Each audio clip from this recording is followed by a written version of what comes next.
오늘 본문이 기록되어져 있는 이 단락의 전체 제목을 보시면 이렇게 기록되어져 있습니다. 인정받는 일꾼. 이 제목처럼 우리 모두가 하나님께 인정받고 하나님이 기이 쓰는 그릇 되시기를 주님의 이름으로 축원을 드립니다. 먼저 바울은 2절 20절에서 큰 집이라고 말하고 있죠. 여러분은 큰 집이라고 들으면 어떤 생각이 드십니까? 저는 본문을 읽으면서 큰 집 하니까 이전에 우암동에 있었던 제 큰 집이 생각이 났었습니다.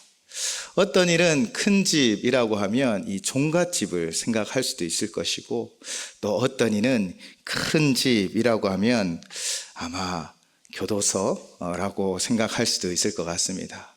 어쨌든 큰 집이라면 어떤 생각이 듭니까? 오늘 본문의 큰 집은 어떤 집입니까? 바로 하나님의 집이지요. 하나님의 집은 크고 위대하고 화려함을 믿습니다. 그 이유는 무엇 때문입니까? 바로 하나님의 집이기 때문입니다. 하나님이 함께 하시고 하나님이 인도하여 주시기 때문에 그 집이 화려하고 큰 집인 것이지요. 하나님의 위엄이 있고 하나님의 권위가 있기 때문에 화려하고 큰 것은 당연합니다. 하나님께서 함께 하시는데 초라한 강아지 집이 될 수는 없지요.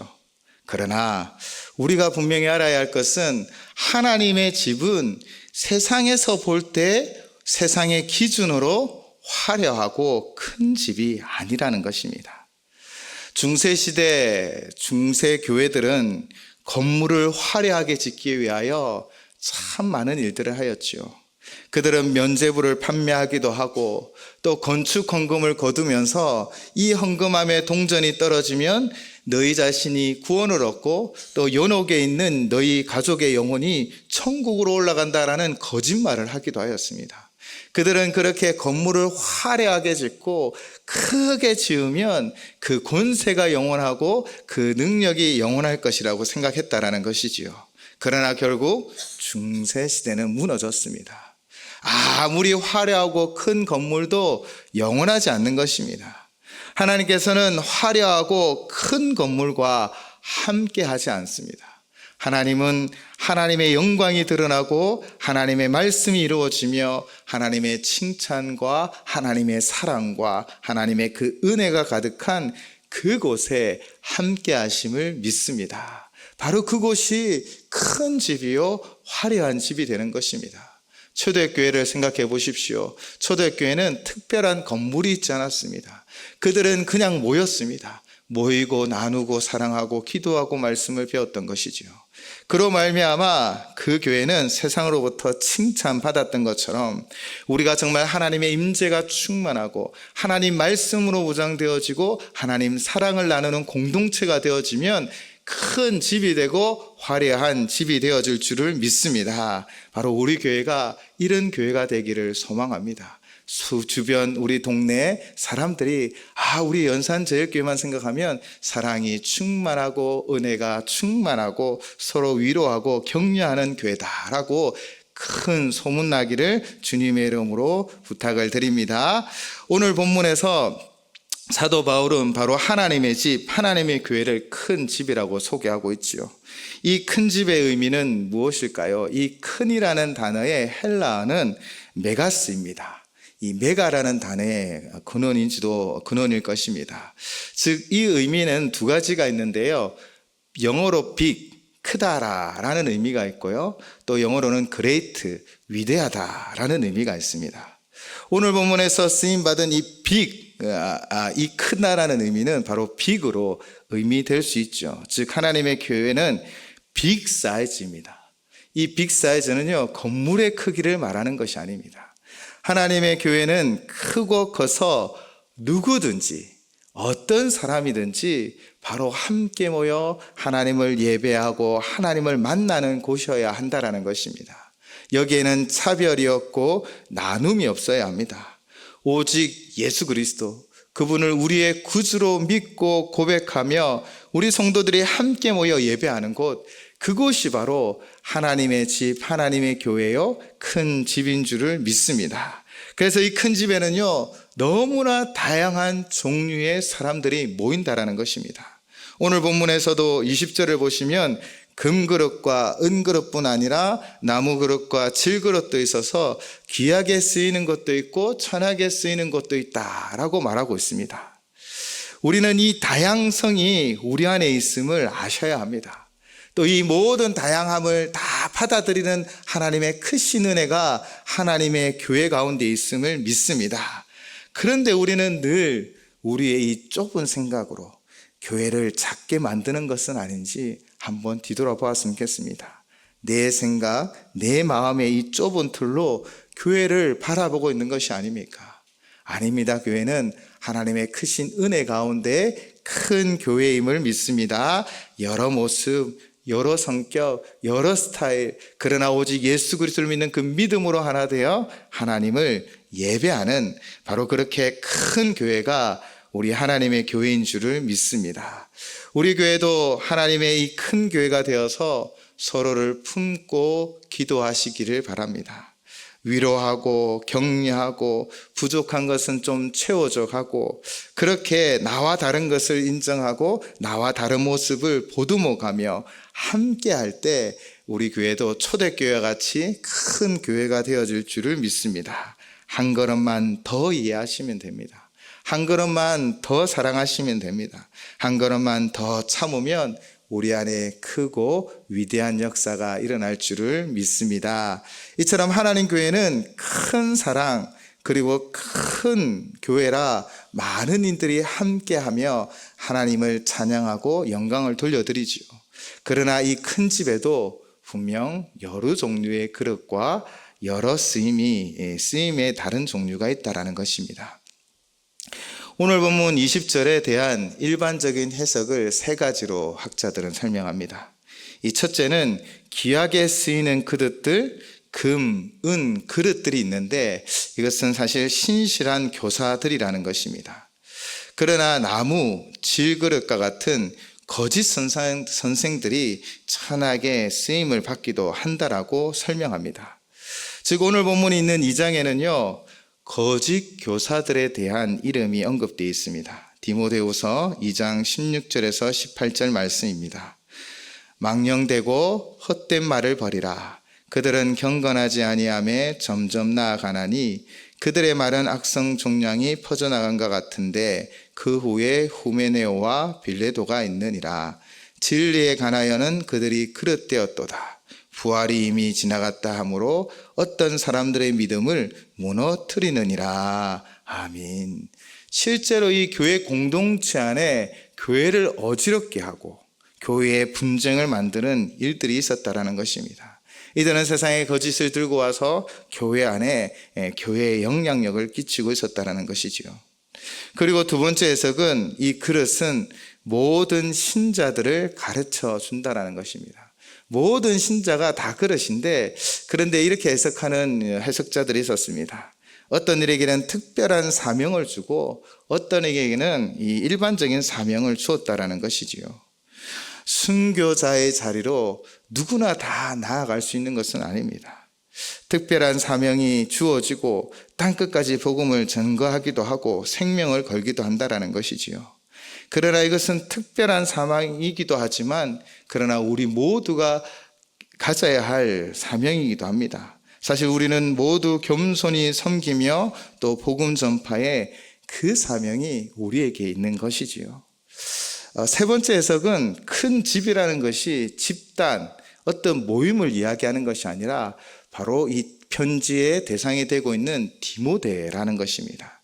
디모데 안에 이런 내적 모습이 있다는 것이죠. 금은 디모데의 강점이고 나무, 질, 그릇은 디모데의 약점이라는 것입니다. 그러므로 강점으로 그에게 주어진 사명을 잘 감당하라라고 바울 사도가 권면하고 있다는 것이지요. 바울 사도가 디모데에게 22절로부터 개인적인 담부를 통하여 귀 쓰이는 그릇이 되기를 가르치고 있다라는 해석입니다. 이 세 가지 다 해석들이 개인적으로 받아들이고 묵상해 보면 참 유익을 얻을 수 있을 것입니다. 그러나 대부분의 학자들의 주된 해석은 바로 첫 번째로 보고 있습니다. 교회 앞에서 교회를 앞에서 강조하였듯 큰 교회로 교회 안에는요 정말 다양한 사람들이 모여 있습니다. 그리고 교회는 다양한 일들이 일어나고요. 때로는 즐겁고 행복하기도 하지만 때로는 슬프고 가슴 아프고 또 힘들기도 하는 것이 바로 교회인 것입니다. 그러므로 우리는 교회라는 존재 자체가 의롭다라거나 교회라는 공동체 자체가 완전하다라고 생각하여서는 아니 됩니다. 그 속에는 여전히 우리가 살아가고 있는 것이죠. 우리 모두는 때로는 금은, 나무, 질그릇과 같은 역할들을 감당하며 어울러 살아가고 있다는 것입니다. 그렇게 큰 집에 여러 모양 여러 모습이 있지만 그러나 오늘 바울 사도는 우리에게 분명히 선포하고 있는 것이 있습니다. 바로 21절입니다. 21절 말씀을 보시면요 이렇게 선포하지요. 그러므로 누구든지, 큰 집에 여러 다양한 모습이 있어 여러 모습들이 있지만 그러나 누구든지라고 말하고 있습니다. 우리가 혹 실수를 할 수 있고 또 우리가 잘못된 생각에 휩쓸릴 수도 있고 또 듣기에 옳게 들리는 소리에 마음을 빼앗길 수도 있습니다. 그러나 누구든지 어떻게 해요? 우리의 이 다양한 속에서 누구든지 이런 것에서 자기를 깨끗하게 하면 된다라고 바울은 선언하고 있는 것입니다. 성서학자들은 오늘 본문에서 이런 것에서의 내용을 앞에서 이야기했던 거짓 선지자들의 가르침이라고 이야기합니다. 물론 악한 생각, 말과 행위를 버리고 내면적인 정결을 이루라라고 설명하는 이들도 있지만 본문 앞에서 언급했던 후메네오나 빌레도와 같은 거짓 교사들의 행위나 가르침, 그들의 말을 피하여 깨끗하라라고 의미한다라는 것이지요.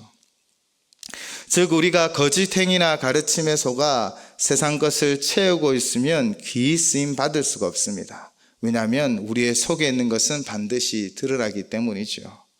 그렇다면 우리가 어떻게 자기를 깨끗하게 할 수 있을까요? 요한일서 1장 9절 말씀입니다.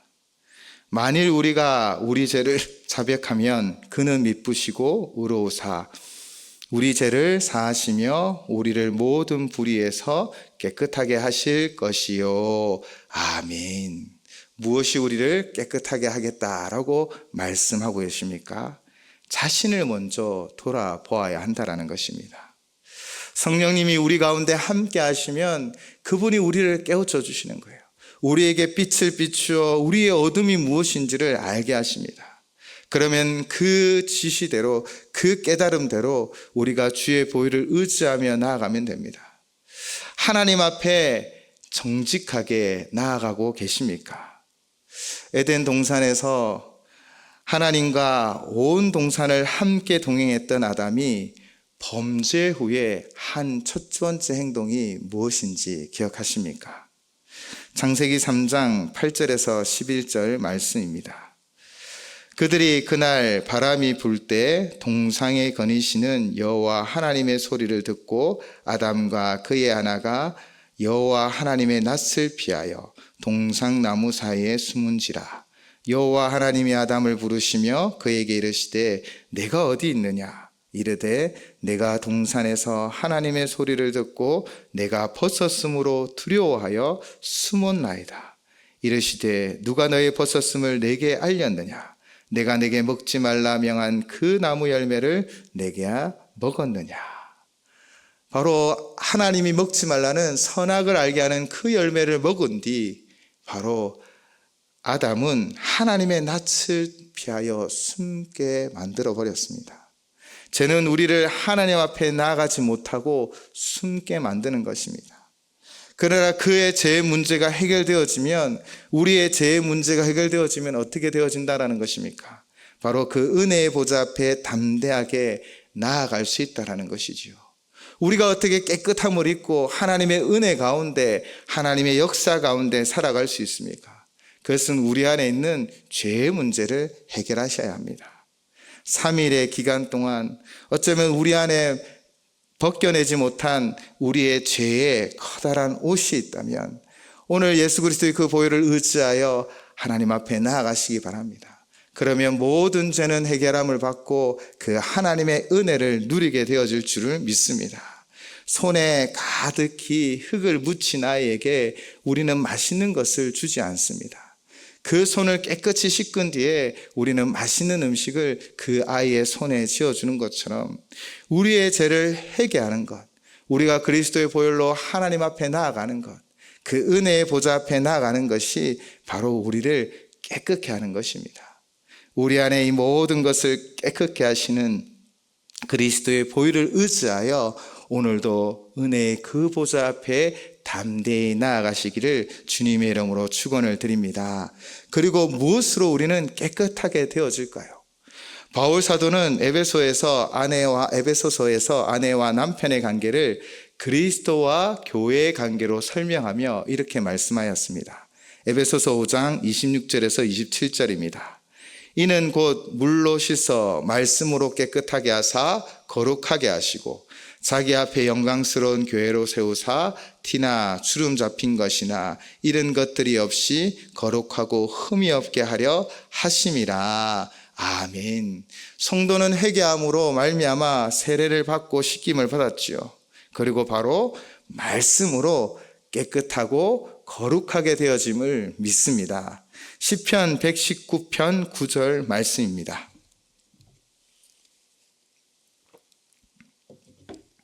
청년이 무엇으로 그의 행실을 깨끗하게 하리이까? 주의 말씀만 지킬 따름이니이니. 아멘. 청년이 무엇으로 그 행실을 깨끗하게 할 수 있을까요? 가장 왕성한 청년의 시절일지라도 하나님 말씀에 붙잡히고 하나님 말씀으로 살아가면 깨끗해진다라는 것입니다. 주의 말씀이 우리를 깨끗하게 하여 주십니다. 우리의 열심이 우리를 변화시킬 수 없습니다. 우리의 의지와 결단만으로는 우리가 정결할 수 없습니다. 하나님 말씀이 우리의 삶 가운데 함께하고 그 말씀의 인도함을 받으며 우리가 그 말씀에 순종할 때 그 말씀은 우리 가운데 역사하여 주실 줄을 믿습니다. 그렇다면 그 말씀은 누구입니까? 말씀이 육신이 되어 주신 예수 그리스도, 그분을 우리가 품고 그분을 모셔야 합니다. 특별히 바울 사도는 빌립보서 3장 7절에서 8절로 이렇게 고백하였지요. 그러나 무엇이든지 내게 유익하던 것을 내가 그리스도를 위하여 다 해로 여길 뿐더러 또한 모든 것을 해로 여김은 내 주 그리스도 예수를 아는 지식이 가장 고상하기 때문이라. 내가 그를 위하여 모든 것을 잃어버리고 뱃설무로 여김은 그리스도를 얻고. 아멘. 그는 예수 그리스도를 아는 지식, 바로 이 지식을 가장 고상하게 여긴다라고 말하고 있습니다. 하나님 말씀, 또 예수 그리스도 그분이 우리의 전부이심을 고백하시기 바랍니다. 말씀에 순종하고 예수 그리스도를 온전히 주님으로 모시고 주님으로 충만한 삶을 살아가는 삶이 바로 깨끗한 삶을 살 수 있다는 것입니다. 나의 결심, 나의 능력, 내 생각, 내 지식, 내 것으로는 우리는 깨끗해질 수 없습니다. 그러나 말씀으로 충만하고 또 말씀의 본체이신 예수로 충만할 때 우리는 그 지식으로 말미암아 모든 것 깨끗하게 되어지며 예수로 충만할 때 하나님의 역사를 이루어갈 줄을 믿습니다. 예루살렘과 욥바 사이에는요 루다라는 지역이 있었습니다. 이 루다는 베드로가 중풍병자를 일으키는 역사를 이루었지요. 베드로가 이렇게 선포합니다. 사도행전 9장 34절입니다. 베드로가 이르되 에니야야, 예수 그리스도께서 너를 낫게 하시니 일어나 내 자리를 정돈하라 한데 곧 일어나니. 아멘. 베드로도 예수 그리스도로 충만하였고 예수 그리스도로 말미암아 사역하고 예수 그리스도로 말미암아 역사를 이루어갔음을 오늘 이 한 구절을 통하여 분명히 알 수 있습니다. 예수님이 우리와 함께하면 우리는 깨끗해질 것이고 예수님이 우리를 주장하시고 다스리면 우리는 하나님 앞에 쓰임받는 능력의 종들이 다 되어질 줄을 믿습니다. 예수님으로 깨끗해지고 예수님으로 사역하고 예수님으로 살아가 하나님 앞에 기이 쓰임받는 깨끗한 그릇 되시기를 주님의 이름으로 축원을 드립니다. 능력은 우리에게 있는 것이 아닙니다. 바로 말씀에 순종하고 예수님으로 충만하면 우리는 충분히 역사를 이루고 하나님의 뜻을 이루는 기이 쓰임 받는 그릇이 되어질 것입니다. 큰 집에는 금 그릇도 있고 은 그릇도 있고 나무 그릇도 있고 질 그릇도 있고 기이 쓰이는 그릇도 있고 때로는 천하게 쓰이는 것도 있습니다. 그러나 누구든지 바로 자신을 깨끗이 하면 기이 쓰는 그릇이 됨을 믿습니다. 그것은 바로 나 자신에게 있는 것이 아니라 오직 죄를 회개하고 또 예수 그리스도로 말미암아 우리가 깨끗하게 되어지기 때문이지요. 우리는 이 말씀을 접할 때마다 늘 당신이 금, 은, 나무, 질그릇이다 라고 말하는 것이 아니라 늘 우리 자신을 돌아봐야 합니다. 우리가 능력이 없고 때로는 부족하고 우리가 문제를 만나 절망 가운데 있고 때로는 우리가 아무것도 하지 못할 것 같은 그런 불안이 우리를 찾아올 때, 또 교회 안에서 우리가 우리의 사명을 감당하지 못하는 것 같아 우리의 마음이 힘들고 어려울 때 우리는 다시 한번 누구나 자신을 깨끗게 하면 기이 쓰임받는 그릇이 되어진다는 이 말씀을 믿고 나아가셔야 합니다. 누구든지의 은혜대로 누구든지 죄를 회개하고 예수 그리스도로 충만하면 깨끗한 그릇이 되어 하나님의 위대한 역사를 만들어가게 되어질 줄을 믿습니다. 이것이 하나님 말씀입니다. 우리는 오늘 어떻게 살아가고 있습니까? 교회라는 이 큰 공동체를 바라보며 우리가 심판자가 되어지고 우리가 무엇인가를 결정하는 자리에 앉아서 너는 이렇고 저 사람은 저렇고 라고 금, 은, 나무, 질그릇을 말하고 있는 것은 아닙니까? 아닙니다. 내가 먼저 나아가야 합니다. 누구든지의 그 은혜대로 내가 먼저 하나님 앞에 나아가 겸손히 자신을 내려놓으면 하나님은 우리를 들어 사용하여 주시는 것입니다. 그렇다면 무슨 역사가 일어나는 것일까요? 오늘 21절에는 첫 번째 거룩하게 하여 주십니다 라고 말하고 있습니다. 구별하여 주십니다. 하나님 백성으로 택하여 주시고 세상과 다른 존재로 삼아주시며 하나님의 사명을 감당할 수 있는 하나님의 사람으로 만들어 주심을 믿습니다. 이사야 43장 1절에서 4절 말씀입니다. 야곱아, 너를 창조하신 여호와께서 지금 말씀하시느니라. 이스라엘아, 너를 지으신 이가 말씀하시느니라. 너는 두려워하지 말라. 내가 너를 구속하였고 내가 너를 지명하여 불렀나니 너는 내 것이라. 내가 물 가운데로 지날 때에 내가 너와 함께 할 것이라. 강을 건널 때에 물이 너를 침몰하지 못할 것이며 내가 불 가운데 지날 때에 타지도 아니할 것이요 불꽃이 너를 사르지도 못하리니 대전하는 여호와 내 하나님이요 이스라엘의 거룩한 이요 내 구원자임이라. 내가 애굽을 너의 속량물로 구스와 스바를 너를 대신하여 주었노라. 내가 내 눈에 보배롭고 존귀하며 내가 너를 사랑하였은즉 내가 내 대신 사람들을 내어주며 백성들이 내 생명을 대신하리니. 아멘. 이사야 선지자를 통하여 이스라엘 백성들을 구별하고 거룩하게 하여 내가 너를 지명하여 불렀다라고 말하고 있습니다. 그들이 남유다가 포로가 되어지고 그 포로의 시절을 지나가 그들이 회개하고 돌이킬 때 하나님은 이스라엘 백성들을 존귀 여겨주실 것이며 다시 거룩한 백성이 되어서 그들을 인도하여 주실 줄을 믿습니다.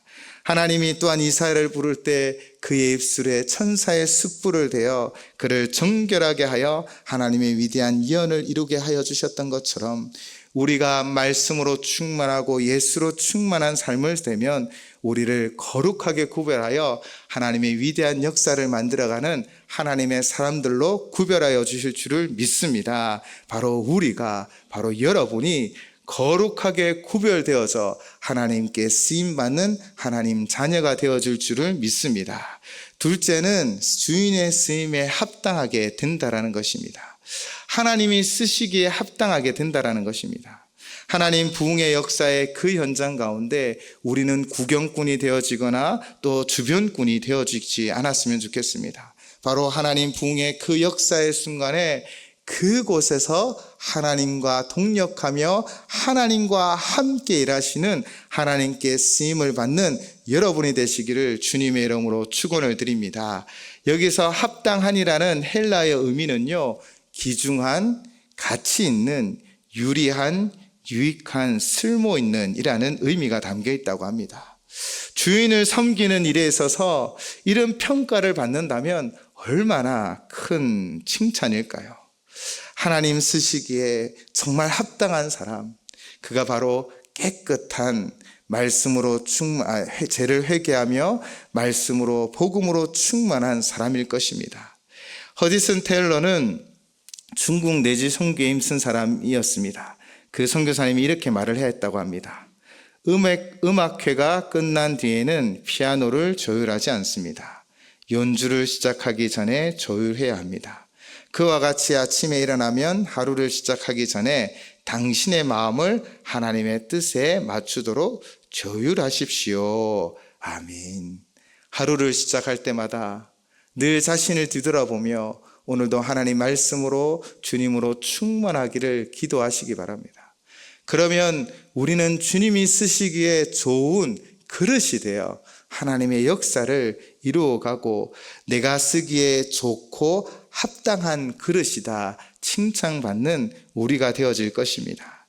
또한 그렇게 깨끗한 그릇은요, 셋째는 모든 선한 일을 준비하게 되어집니다.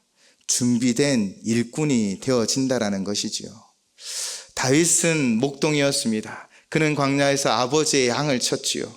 그가 골리앗 앞에 나아갈 때 사울 왕과 이런 대화를 합니다. 사무엘상 17장 32절 37절 말씀입니다. 다윗이 사울에게 말하되 그로 말미암아 사람이 낙담하지 말 것이라. 주의 종이 가서 저 블레셋 사람과 싸우리다 하니 사울이 다윗에게 이르되 네가 가서 저 블레셋 사람과 싸울 수 없으리니 너는 소년이요 그는 어려서부터 용사임이니라. 다윗이 사울에게 말하되 주의 종이 아버지의 양을 지킬 때에 사자나 곰이 와서 양떼에게서 새끼를 물어가면 내가 따라가서 그것을 치고 그 입에서 새끼를 건져내었고 그것이 일어나 나를 해하고자 하면 내가 그 수염을 잡고 그것을 쳐 죽였나이다.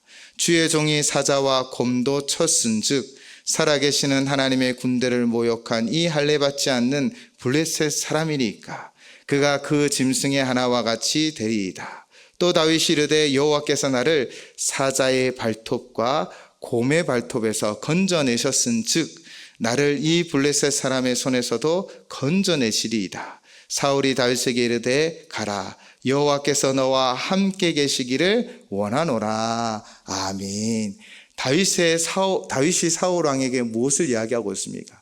자신이 어릴 적 목동으로 아버지의 양을 치고 있는 그 어릴 적에도 바로 하나님이 함께 하셔서 그 맹수들을 이겼다라는 것이지요. 다윗이 하루아침에 골리앗 앞에 나아가 골리앗을 쓰러뜨린 것이 아닙니다. 그는 들판에서 오직 하나님을 묵상하며 하나님을 찬양하고 하나님과 함께하며 그 들짐승들을 이기며 승리하였던 것이지요. 그렇게 준비되어진 다윗이었기 때문에 지금 모든 이스라엘 백성들이 두려워했던 이 골리앗 앞에 그는 담당하게 나아가 그를 쓰러뜨릴 수 있었다는 것입니다. 오늘 우리가 깨끗한 그릇이 되어지면 모든 선한 일에 준비함이 된다라고 말하고 있습니다. 하나님의 위대한 역사를 만들어갈 때 깨끗한 그릇이 되어지면 우리가 준비되어지고 또 우리를 통하여 하나님 위대한 역사를 만들어가게 되어질 줄을 믿습니다. 하루아침에 이루어지지 않습니다. 우리가 매일 매 순간 하나님과 함께하며 우리 자신을 늘 돌아보고 우리 안에 있는 허물을 고백하며 또 오직 말씀으로 복음으로 충만하여 우리가 깨끗한 그릇이 되어지기만 하면 하나님은 우리를 거룩하게 구별하여 하나님의 거룩한 백성으로 쓰임받게 하여 주실 것입니다. 또 하나님은 우리가 쓰임에 합당한 존재로 우리를 사용하여 주실 것입니다. 우리가 준비되기만 하면 또 하나님은 놀라운 선한 일을 능히 감당하게 하여 주실 줄을 믿습니다. 바로 하나님의 깨끗한 그릇이 되어 거룩한 백성으로 또 쓰임에 합당한 자로 또 선한 일에 준비된 자로 부름을 받아 하나님 부흥의 역사의 때에 기이 쓰임 받는 저와 우리 모든 성도님 되시기를 주님의 이름으로 축원을 드립니다. 우리 이 시간 이 찬양의 고백을 하나님께 드리며 나아갔으면 좋겠습니다. 주님 나를 받으옵소서라는 고백입니다. 우리의 능력과 우리의 힘과 우리가 가진 것으로 우리는 쓰임 받는 것이 아닙니다. 내가 지금 비록 좀 부족해도, 내가 지금 비록 실수를 해도, 내가 지금 좀 뭔가 없을지라도 우리가 정말 우리 자신을 뒤돌아보고 말씀과 복음으로 충만하다면 하나님 반드시 우리를 통해 위대한 역사를 만들어가고 써내려 가실 줄을 믿습니다.